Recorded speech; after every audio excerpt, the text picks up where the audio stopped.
Pero ang gustuhan sa Ginoo, gusto niyang luson ang tanang tao, walang iyang tumanon ang tahas, ipahimutan at sa iyang naman. This is the only way ang tao makabaton o kaluwasan. So, this is the reason why si Kristo miangin sa kalibutan, dili aron i-celebrate ang iyang pagkatao, kung dili i-commemorate na to ang iyang gihimo dito sa Krus Kalbaryo, kaya iyang giula ang iyang dugo, namatay, gilubong o nabanhaw siya aron ang tao mahatagan niya o ang tao makabaton sa siguro nga kaluwasan, ang kaluwasan sa kalag sa tao. Kasi kalau presidente ka dapat impeach, wala impeach time ni Christ. It is a one-man rule.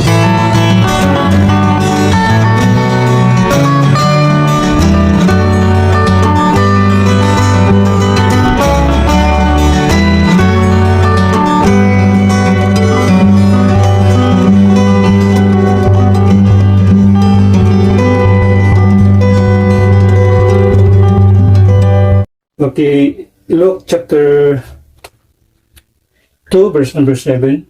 Huwag basahon nini sa bisyong mata.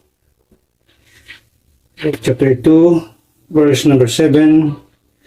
The Bible says, "And she brought forth her firstborn son, and wrapped him in swaddling cloths, and laid him in a manger, because there was no room for them in the inn." So atong makita din ha, na ang Biblia nagsulti, and she brought forth her firstborn son. So atong makita din to ang pagkatunan, the 7 biblical clues or mga koloni siya, mga timailhan, no? O mga marka, sinyalis, may tungod or about the real date of Jesus' birth. May tungod sa pizza o adlaw sa natawhan ni Kristo Jesus, no? Nato ang pagtagad. There is no question, there's no argument nga si Kristo natawhan sa kalibutan. We do not argue, or we do not debate on that. We believe the actual birth of Jesus Christ, but mas doon na pa'y argumento about the annual celebration of his gitawag o birth, o muna'y celebration sa kalibutan karon. When it comes to his actual birth, walay question that si Kristo na tao diri sa kalibutan, and it has purpose sa iyang pag-anganong niya siya sa kalibutan. But I don't know kung kita na sa mga daghang mga taong nagbasa sa Biblia, we never see any celebration. Makita nato diya. Wala tayo makita sa versikulo sa Biblia na usaman lang kahigayon si Kristo nag-celebrate sa iyang birthday. You cannot in his gitawag og 30 years or 33 years living in this world, never even once nga naaman lay gamayng hint or hints nga makita din nga si Kristo nag-celebrate sa iyang birthday. Wala kay makita o wala kay mabasa sa Biblia. So ang saybot pasabot niya na, it is about the importance of his coming here is kining payuan niya sa pag-adto sa cross, ngayang iula ang iyang dugo, mamatay siya ilubong mabanhaw, maunay pinakadako niyang katuyuan, o mauna siyang celebration, mauna siyang commemoration, ang gustong himuon nato kita nga mga Kristohanon, muna'y gusto niya ato kanunang i-commemorate, no? Or i-celebrate what he has done on the cross. Muna'y gusto niya atong mainumduman, muna'y gusto niyang i-celebrate nato. Di na to kalimtan unsa kadakong sakripisyo ang iyang gihatag sa iya nga o dinhi alang kanato nga mga katawhan diri sa kalibutan nga makasasala nga gibayran niya ato ang silot sa atong kasalanan nga mong kamatayon nito sa krus sa Kalbaryo. Much of what people believe about the birth of Christ comes not from biblical truth.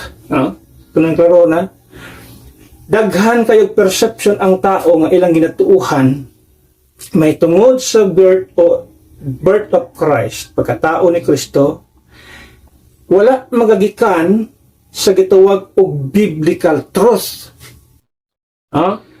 Comes not from the biblical truth but from historical tradition.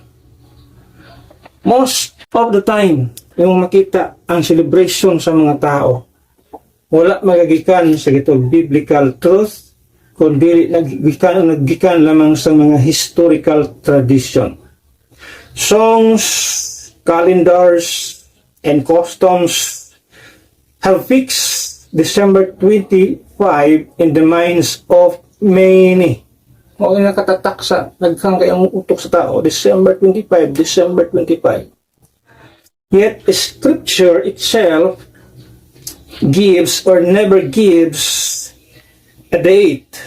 Bisan sa ato ang text ang basahon nato na walay nakasulat diha nga pizza sa gitawag o pagkatao ni Kristo diri sa kalibutan. God, however, did not leave us without clause, mga claw at pagtagad ining kabuntagon garon.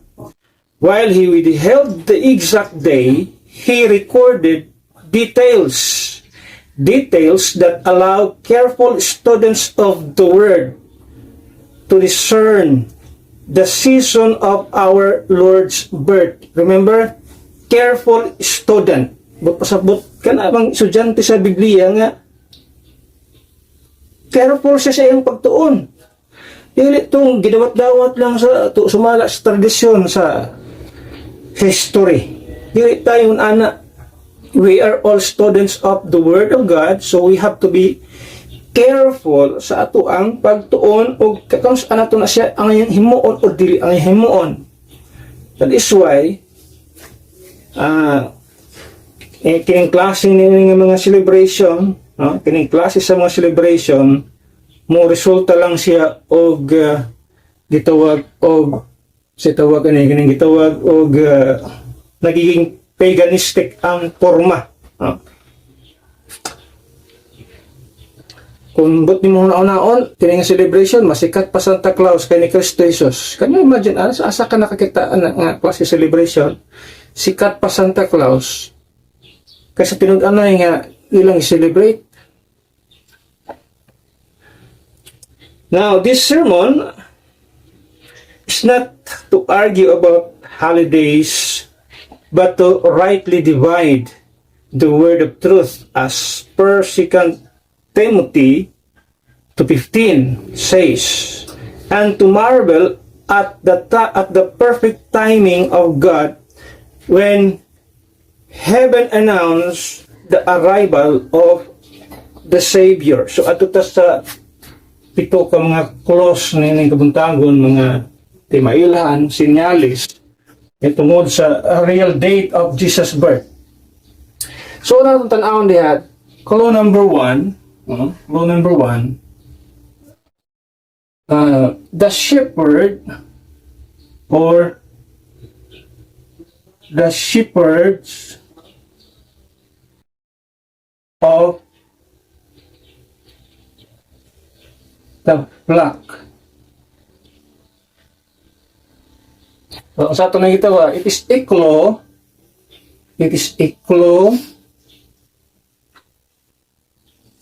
from the fields. It is a clue from the fields. Ito makita din ha. Kung saan siya ka-clue, saan siya kasinyalis, hatag, gikan sa fields, gikan sa kaumahan, o gikan sa kanang fields, o sa nang fields, sa uma, o sa yuta. kayutaan, kalamnan, dako nga tamnanan, fields. So the klo, kung imong tan-aw dinhi, kini nga klo, the shepherds of the flock, kining mga balantay sa gitong karnero, naghatag sila klo kung kanus agid si Kristo na tao. Now, in verse number 8, kung imong makita diya sa Luke chapter 2 verse number 8, yun siya diya. And there were in the same country shepherds. So yung kita, and there were in the same country shepherds abiding in the field, keeping watch over their flock by night. So kung imong tan-awon sa atong gibasa din ha, klaro kaayo nga tanawa ang term sa Bible ha. And there were in the same country shepherds abiding. Abiding. Ang wording sa Biblia, abiding in the field. So kung imong tan-awon, shepherds were living in the fields, not merely visiting them. Dili ka ingon nga bisitahon ako akong mga kuan ito, akong gitawag og mga karnero ito. Dili siya, wala sila nagbisita, kung dili dito mismo sila nanirahan o dito mismo sila nanimuyo sa field, sa kaumahan o sa dakong yuta. Sa gitawag og sabsaban, no? Ay makita din ha. So kana siya indication o nag-indicate kana siya o sana siya ka-clue kung kanus si Kristo na tao. O sana siya kakimailhan nga ang mga shepherds ni-abide. They are living or they were living in the fields. No? They were residing in that field for how many months? So depende sa season, sa klima o sa weather ang time. So kaya siya usana siya timailhan. Ang mga shepherds were living in the fields, not just merely kining gitawag og visiting them. Now in Judea, this was common during spring and early fall. Mas kana nga season, so apat ka season sa Israel.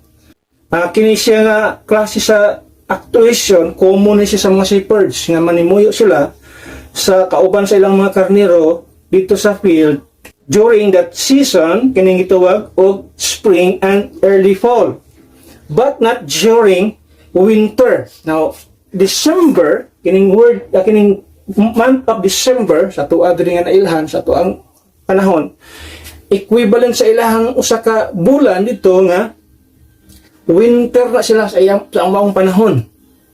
Karon December sa ato dinhi winter sa Israel. But pasabot, it is a rainy season. Pag may winter season, tigulan. Grabe na kaulan sa ilang lugar. Kusog tigulan din na siya. Dili siya walay shepherds during that period nga manimuyo diha sa field pag winter season. Yun naman, grabe kaulan. Ang mga karnero din naalang sila sa fold. O di sila pwedeng makagawas na naman tungod sa panahon. So ingon ana ang gituwag og kahimtang or ang panahon sa Israel. Dili pwede nga ang mga shepherds muadto sa field during sa winter months. So ang mga flock niya na ginadala nila sa gituwag og mga shelters. So if this were late December, shepherds would not be abiding in the fields at night. So ang tulo pa lang una nga atong makita diri sa atong gitun-an, the shepherds kini mga magbalantay sa panon, karnero, nga naa sila kauban sa mga shepherds diha sa gitog kaumahan, diha sa field during night time, but pasabot dili siya mabutang sa bulan sa December. Why? Sa akong kasulti, ting-ulan kana siya nga panahon, winter season. So, kulo number 1, December 25, dili na siya pwedeng mupasok. So, sana siya sa mga kulo nga ito makita din ha.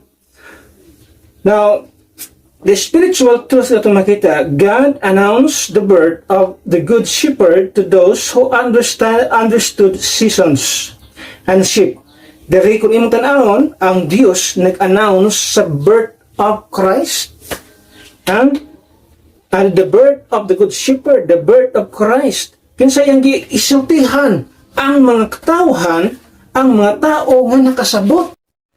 Those people who understood the seasons and the sheep.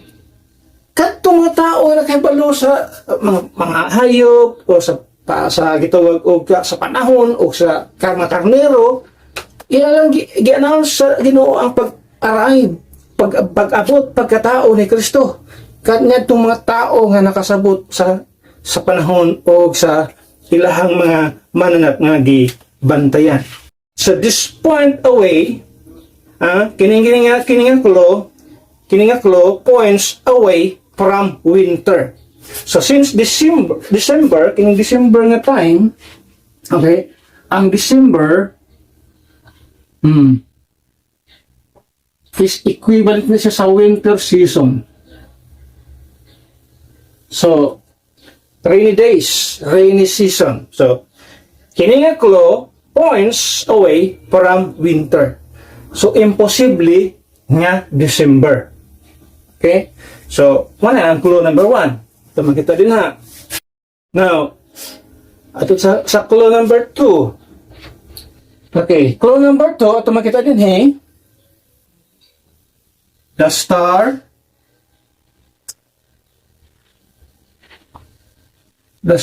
of the Savior is a clue from the heavens.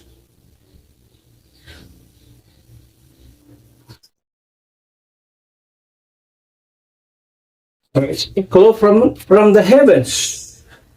Matthew chapter 2, kung yung tanang din, Matthew chapter 2. Ato ta sa gitong wise men. Matthew chapter 2, sana siya sa mga kulo nga ito nakita.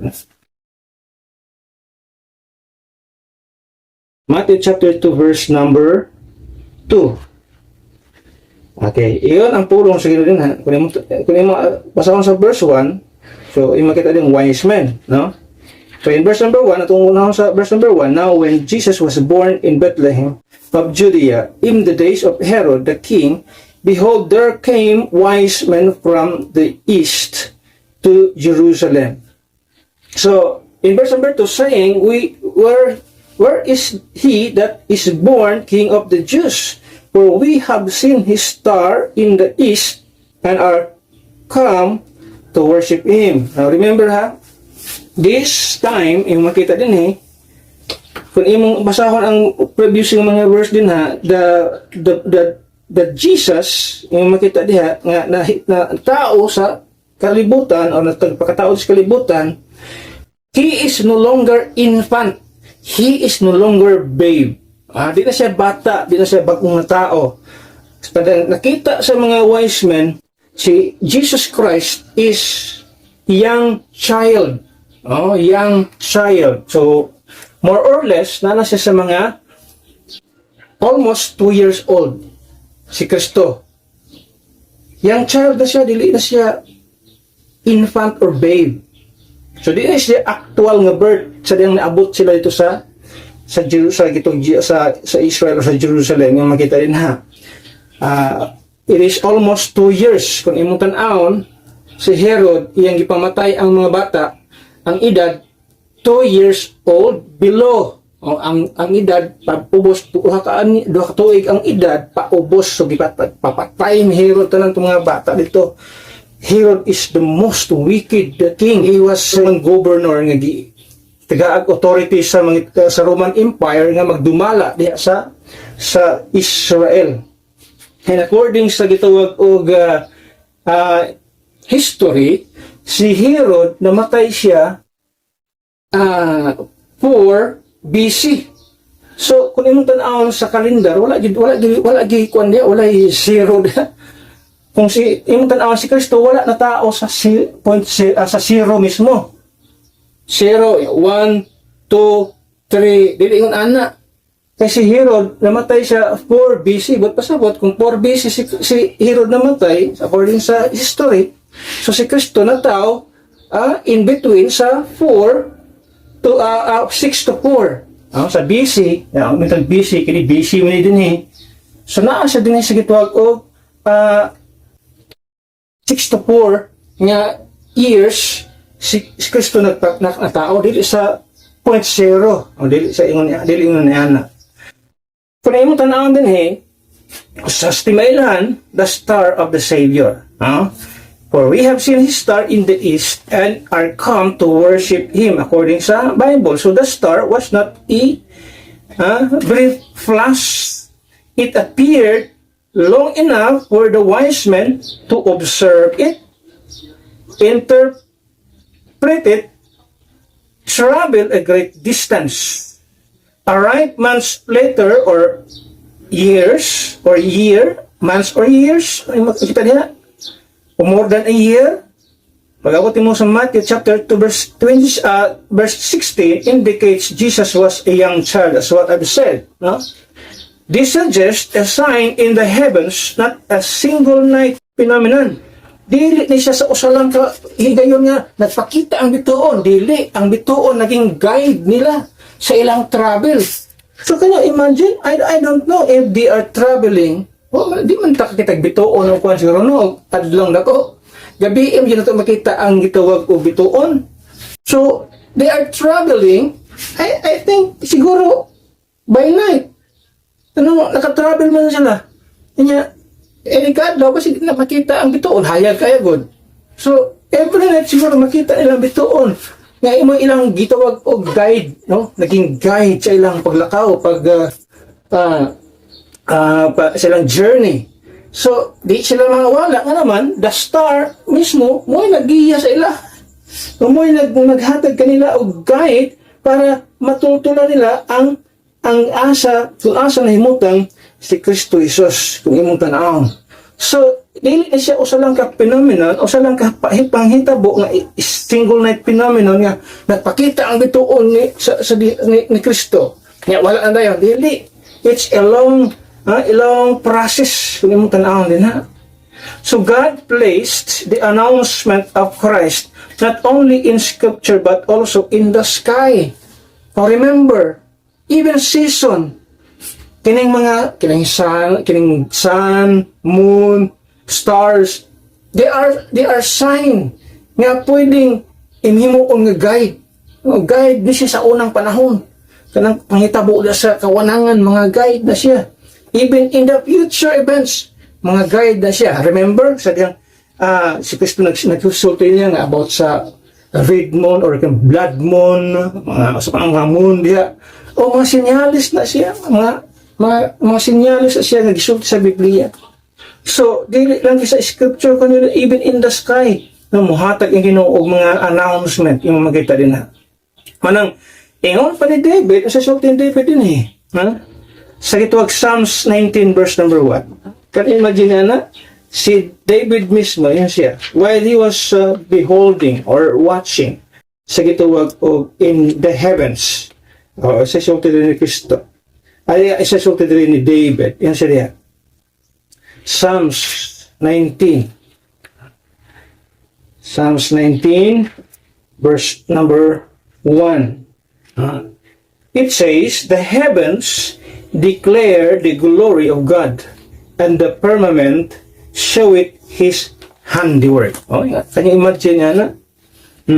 So, una, the shepherds of the flock or the sheep, then the star of the Savior, eklo ram, and the heavens, yung makita rin ha.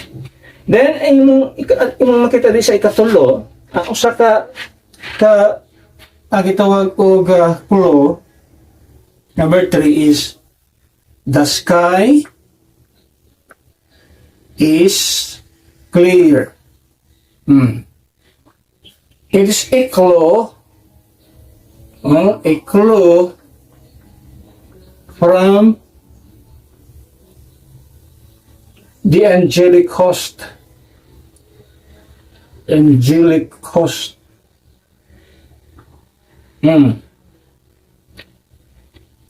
So kung imong tanawon, as what I've said, yung diri, the shepherds of the flock by night, na sila sa kawana, na sila sa field. So now, ang klaro din is the sky is clear. Walay panganod, walay dagpong, walay babag ang kawanangan, perti kasidlak sa kalangitan. Oh, klaro, clear kayo ang kalangitan ni ana nga panahon.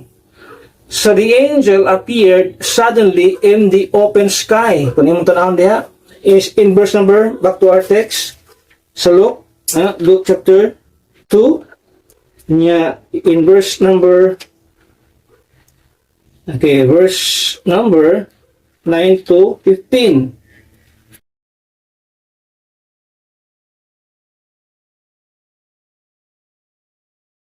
And lo, the angel of the Lord came upon them, and the glory of the Lord shone round about them, and they were sore afraid. And the angel said unto them, Fear not, for behold, I bring you good tidings of great joy, which shall be to all people. For unto you is born this day, karon na tao. So, walay question nga si Kristo na tao sa gabi dito sa ila. Pero dili gabi sa ato adiri. Lay ang atong time dito, time diri. Kini gigamit diri nga season, kini nga time din is time sa Israel. So kung gabi dito, pila man ta ka oras ahead o pila man ta ka oras behind. So more or less dili gid siya gabi sa ato din 8 hours pila 7 hours what kay balo pila ka oras ahead. Pero yung kita diya, kung gabi ito, more or less diri sa tuwa is adlaw. Pero diri sa itong gibasa gabi na tao dito sa kung dito sa Israel nga magbase. Isa diha. From unto you is born this day in the city of David a Savior, which is Christ the Lord. Kay atong gibasa gay na is abiding in the field, keeping watch over the flock by night. So nasa sa gitog tigaghion by night. So isa karong adlaw na tao ang for unto you is born this day in the city of David a Savior, which is Christ the Lord. And this shall be a sign unto you: ye shall find the babe wrapped in swaddling clothes, lying in a manger. So kung din yung tanawon, mo na siyang actual birth, kining Luke chapter 2. Pero katong Matthew chapter 2, it is not an actual birth of Christ. It's a long period. He was not there. Kung yung tanawon, dili na siya sa manger. So din nakaplagan siya, di na siya manger. Dinhi, sa actual birth, siya, makita ninyo ang sa kabata, babe, not young child, but babe, wrapped in swaddling clothes, lying in a manger. And suddenly there was with the angel a multitude of heavenly hosts praising God and saying, Glory to God in the highest, and on earth peace, goodwill toward men. And it came to pass, as the angels were gone away from them into heaven, the shepherds said one to another, Let us now go even unto Bethlehem, and see this thing which is come to pass, which the Lord hath made known unto us. Kanya imagine na ay mga tao nga pinili sa Ginoo nga tagaan nila sa announcement nga the Savior is born this day. Naindot kayo sa ka-privilege ng mga tao, no? Ang klase mga tao. Ang mga ordinaryo na niya mga tao. Kung ba't mo muna kining mga shepherds, pag-abot nimo sa mga sa Egypt, mga abominable na sila ng mga tao. Para sa ilaha, abomination ang mga magbalantay sa karnero, ang inaplanta ba? Dili maayo o reputasyon ang mga shepherds. Pero during sa birth of Christ, kung imo tanawon diha, sila ang itagaan sa announcement. sa gitawag og about sa gitawag birth of Jesus Christ. So this is a clue from the angelic host, or kung yung tanong the sky is clear, klaro ang panahon. So sa ato pa, winter, rainy season, dili siya haom, dili siya fit sa gitawag description kung imong tan-awon din ha. So clear skies and calm nights were far more common in non-winter seasons. So ang kanindot sa kalangitan, ang kanindot sa kawanangan, o kining gitawag og kalma sa kagabihon, dili siya gitawag og common sa gitawag og common siya sa mga season nga dili winter, fall, spring, fall, makita diha nga panahon. So when heaven spoke, the sky was open, both literally and spiritually. Diha na ito makita. Number 4. Ito makita dali, number 4. The season of the census. Number 4. The season of the census. So it's a clue. It's a clue from civil order.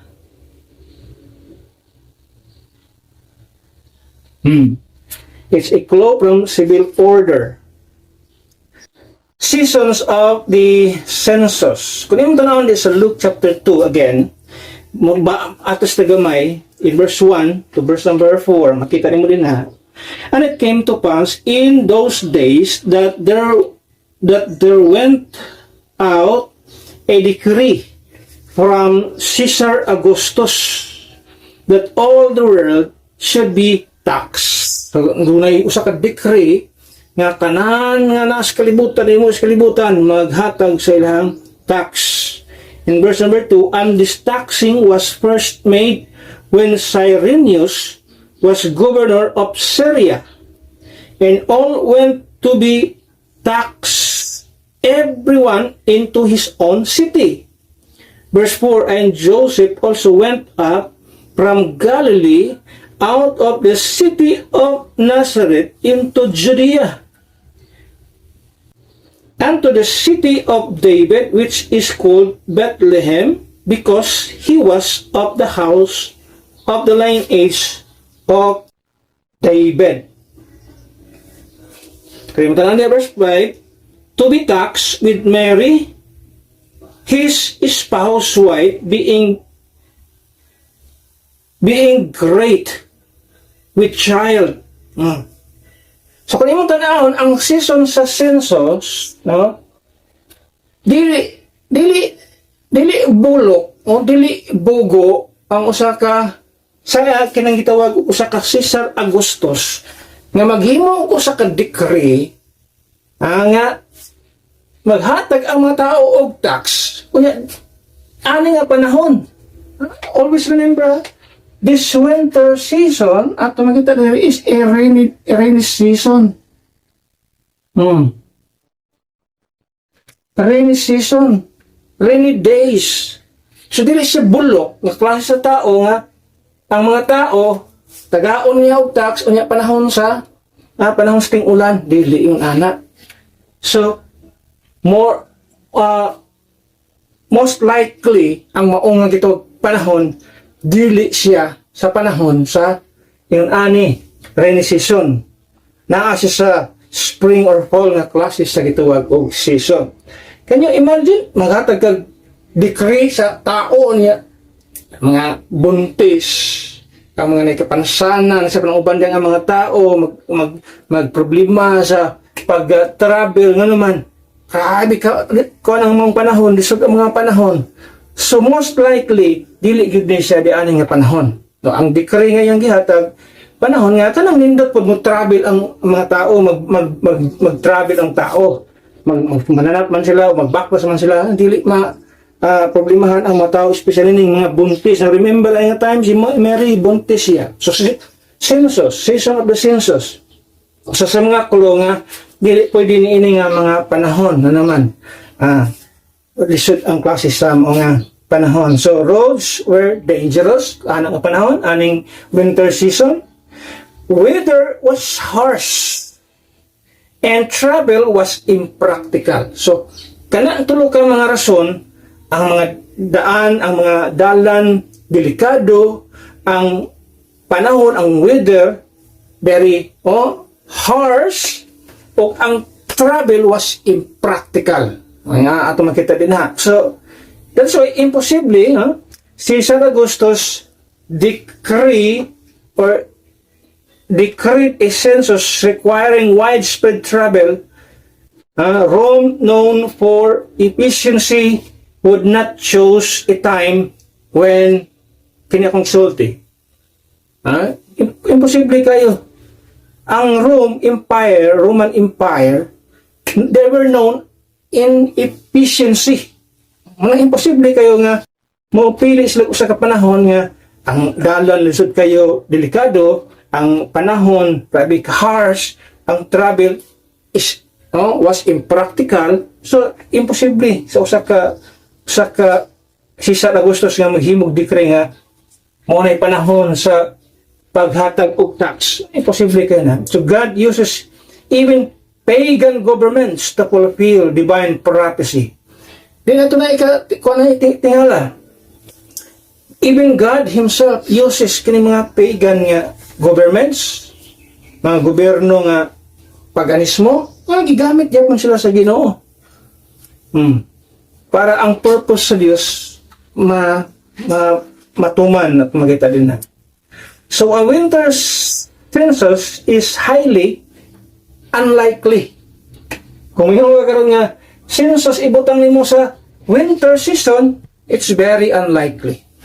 Most likely spring or fall. Naanan duha. Lagi diha. So at tanggalon tanan ng winter, December, winter season, di na siya mao. Number 5.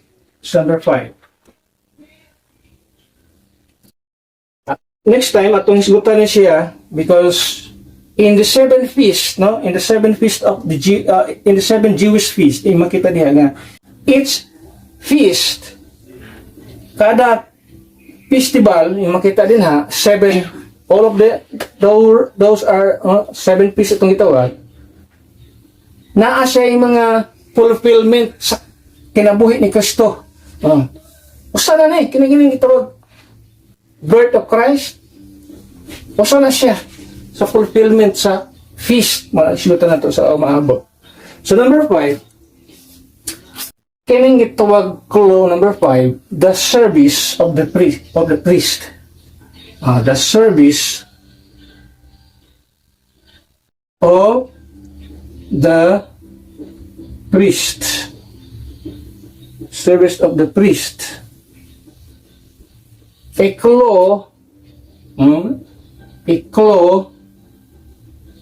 from the temple.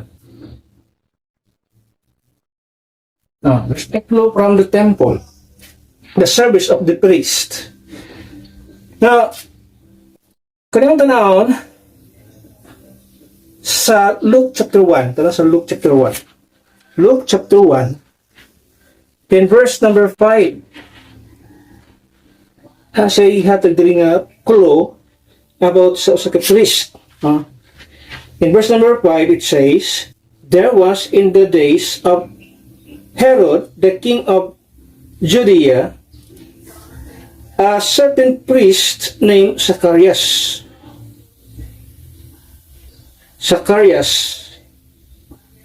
In the course of Abaya.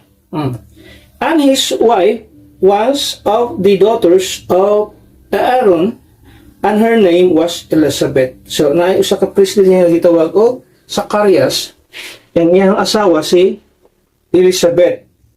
Nga naa sa linya ni Abaya. Kining gitawag diri nga priestly kining gitawag og race. So So, usa siya sa kulo ato makita. Now, nagisgot siya diha in the course of Abaya. Ato ta sa 1 Chronicles 24:10. 1 Chronicles sa 1 Chronicles 24. Okay. 1 Chronicles 24 verse number 10. Ang sa man in the course of Abaya.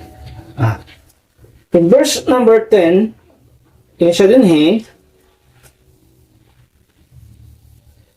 the 7th to Hakkus, the 8th to Abaya. So kung yung makita diha in the course of Abaya, kining Abijah,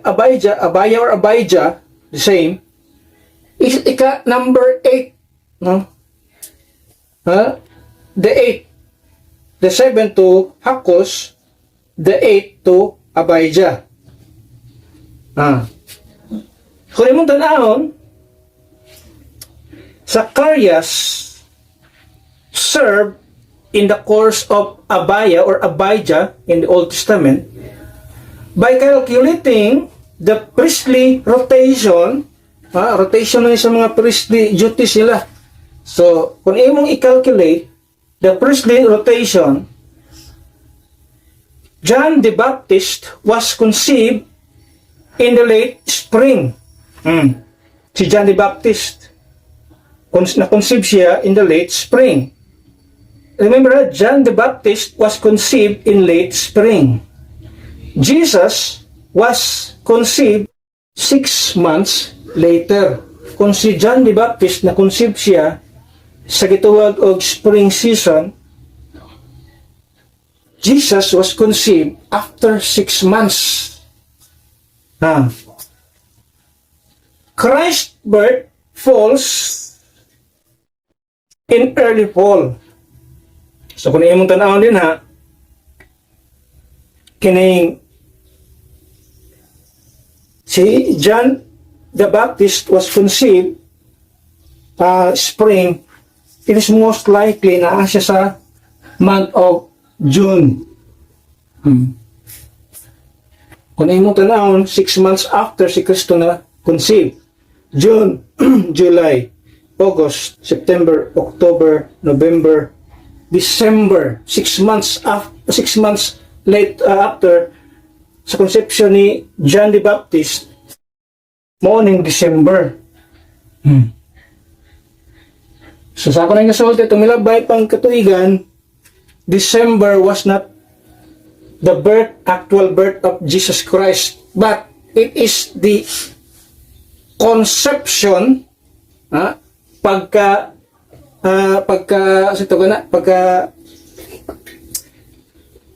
na-conceive siya because the priestly rotation of Zacharias is naa sa June, spring sa iyang rotation. Kung imong tan-awon, ika-8 siya sa rotation, si Abaya. So most likely, makita dia, si John the Baptist was conceived June.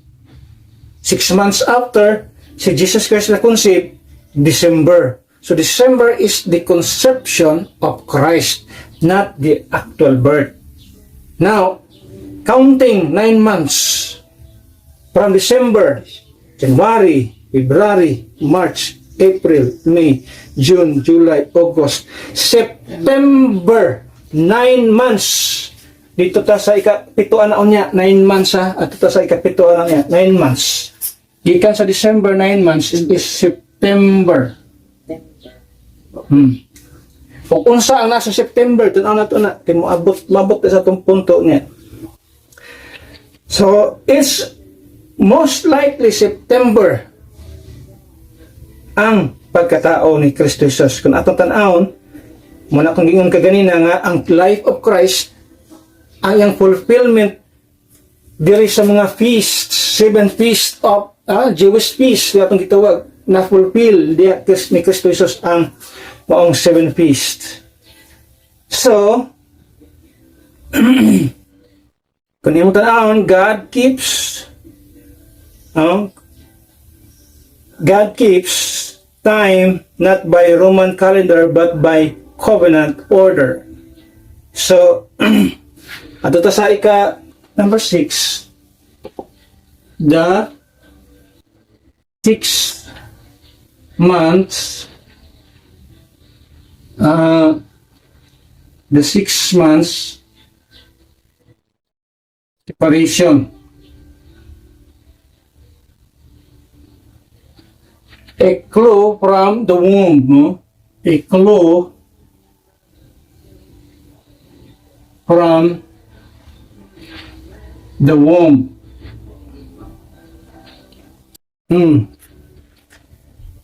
So 6 months, ako nagsulti, 6 months separation, katong akong gagayin na. Luke 1:26, balikan tong Luke chapter 1. Kaya mo man ang nakita na to, separation. Chapter 1 verse 26.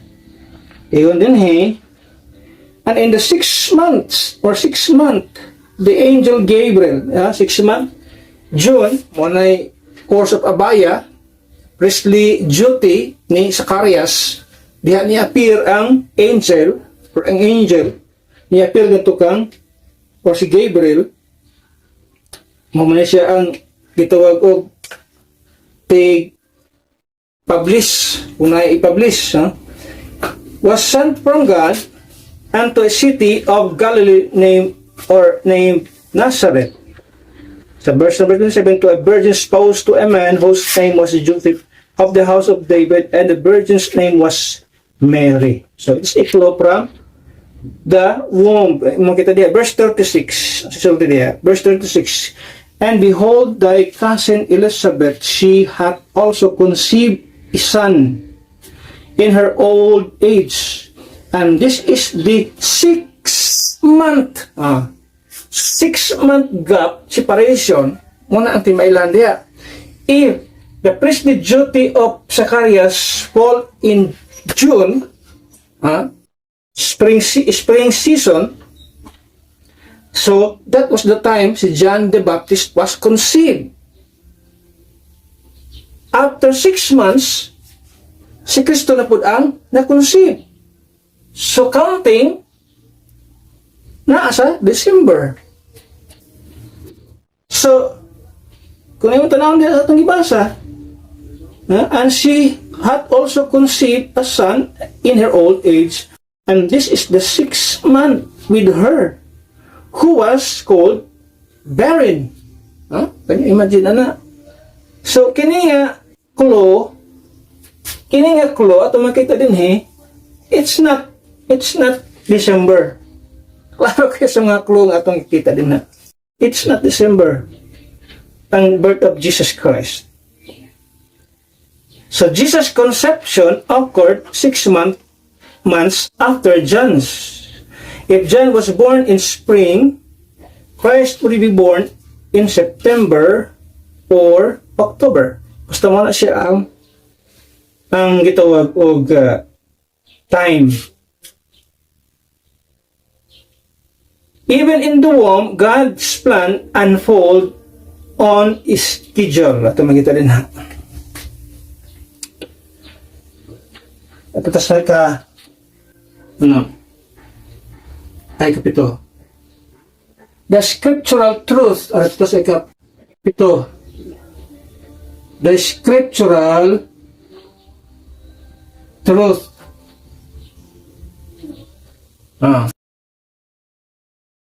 Sama siya, a clue from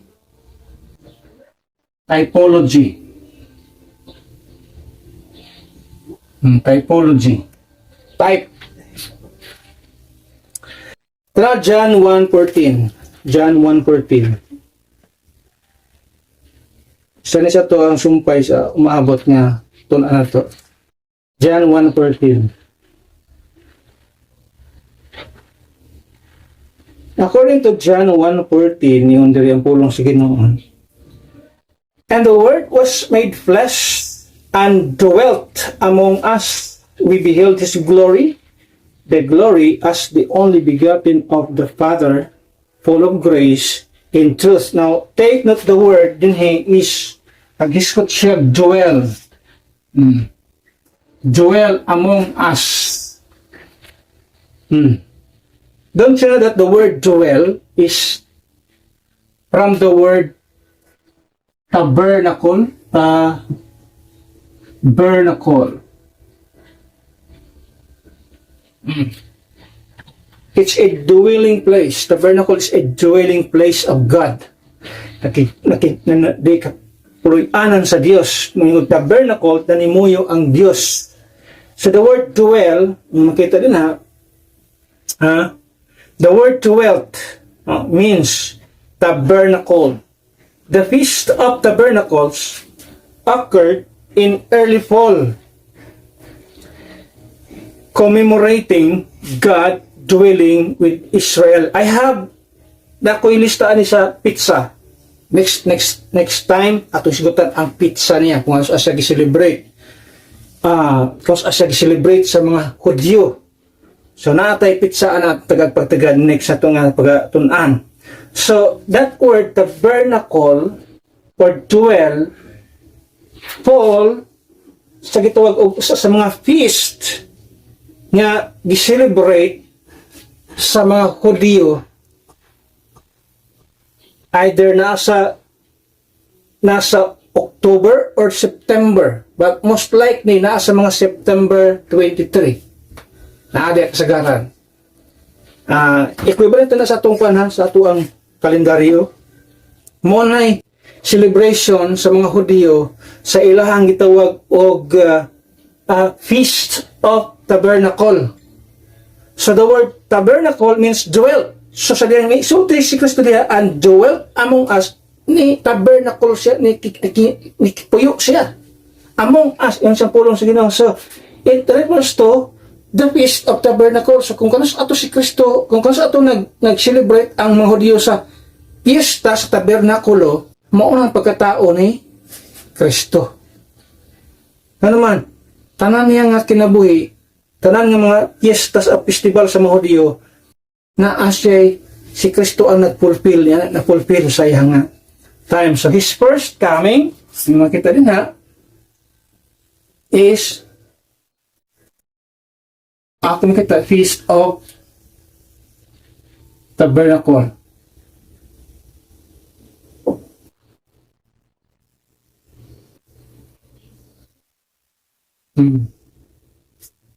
Muna unang niyang pag-anhi. So, naa sa month of September. So, ito ang tanawang sa sunod nga, detalye ng mga pizza diha, kung kano nila nag-celebrate ka na ang maunga. Kitawag o mga festival. So, scriptural truth, ang Bible, nagisgot siya, o mga kulo, mga detalye, sa akong sabi ganina, mga detalye, if you are a careful student of the word, imong mahibaluan kung kanus as Kristo na tao diri sa kalibutan. Now, kung imong tan-awon din next time atong sigutan ang fulfillment ni Kristo sa mga festivals nga iyang gihatag sa Old Testament people, sa mga Hudyo, nga gi-fulfill ni Kristo. Usa na ni ato ang tagaagpagtagad. So, kung mingon kag December 25, it's unlikely. It's a season nga mga kag, it's very unlikely. Nga naman, dili mo haom, dili fit kung imong tan-awon. The Bible never tells us the day of Christ's birth. Wala tayo makita na sa Biblia, no? But it clearly reveals the season. Every biblical clue points away from December. Tanan nga itong gisgutan nga mga clue, these 7 clues, ito makita din points away. Ambot pasabot, wala siya mo tumbok na ining panahon na. Nini nga season, dili na siya mo igitumbok, lahi. Kaya nga mga clue nga itong gisgutan karon. So, imposible nga mauna nga klase o muna nga panahon i-celebrate ang pagkatao ni Kristo. So, no wonder siguro nga ang celebration karon sa kalibutan, instead of Christ, mas nahimo na karon nga X mas. So nagiging unahan na lang, nagiging X na naman. Even they themselves walay confidence. Ha? Bisan sila mismo walay confidence, walay kumpiyansa nga tinuod kaya nga panahon na lang celebrate. Every biblical clue points away from December and towards a time when shepherds watch by night, the heavens declare His glory. Klaro kay ang Biblia, clear sky. And God tabernacled among men, dwelt among men. So the issue is not when He was born, but why He was born. Dili ang isya din niya ang when siya na tao, ang pinaka-issue diri is nganong nagpakatao si Kristo. Mo dahil dapat na lang natin ibutang sa itong una-unang kasing-kasing. Nganong si Kristo nagpakatao, dili katong kanos siya na tao, watay kuan dia, watay problema dia. For as long as natao si Kristo sa kalibutan, muna itong gituuhan. O siya nga ipakatao diri sa kalibutan, according sa ato ang gibasa sa Luke chapter 2 verse 11, for unto you is born this day in the city of David a Savior. Anong nagpakatao sa diri sa kalibutan? Because he is a Savior. Siya ang usa ka manluluwas. Maunay na miss sa daghan kayong mga tao nga nag-celebrate o ingon ani nga holiday o nag-celebrate sa holiday pero na-miss ang point nganong si Kristo nagpakatao sa kalibutan. Nagpakatao sa kalibutan na naman aron ang iyahang dugo iyang iula dito sa krus sa Kalbaryo. This is the reason why siya nagpakatao sa kalibutan aron siya mo fulfill sa usa ka tahas nga mao ang pagluwas sa tanang kalag sa tao unta kay di man tanang tao maluwas, pero ang kagustuhas Ginoo gusto niyang luwason ang tanang tao mo nang iyang tumanon ang tahas nga ipahimutan ngadto sa iya naman. This is the only way nga ang tao makabaton og kaluwasan. So this is the reason why kini mao ni siya, mao ni ang rason. This is the reason why si Kristo mianhi sa kalibutan dili aron i-celebrate ang iyang pagkatao kung dili i-commemorate nato ang iyang gihimo dito sa krus Kalbaryo, kaya iyang giula ang iyang dugo, namatay, gilubong o nabanhaw siya aron ang tao mahatagan niya o ang tao makabaton sa siguro nga kaluwasan, ang kaluwasan sa kalag sa tao.